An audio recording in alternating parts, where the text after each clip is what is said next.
ভাই আপনার কথাগুলি পুরাই বাস্তব ভাই, আমাদের সবার মনের সাথে মিলে গেছে ভাই। ফ্রি ফায়ার কত বদলে গেছে তাই না? আজকাল নতুন প্লেয়ারদের কাছেও পুরানো কালেকশন থাকে।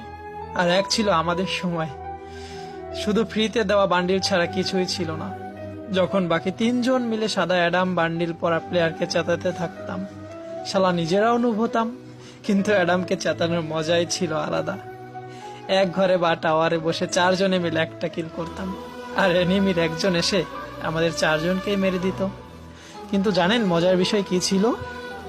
কেউ জানতোই না ডায়মন্ড 1, 2 বা হিরোইক কি জিনিস ছিল। সবাই শুধু গেম এনজয় করতো। তখন রিভাইভ না দিলে কেউ বকা দিত না বা গালি দিত না। ওই সময় যে নক হয়ে যেত সে চিৎকার করে করে বলতো, ভাই তুই পিছনে পালা, সামনে এনিমি, তোকে মেরে দিবে। ম্যাচ হারার পরে কখনোই লবিতে এসে এই বিষয়ে ঝগড়া হতো না যে তোমার ভুল, ওর ভুল বা আমার ভুল ছিল, কারণ চারজন মিলে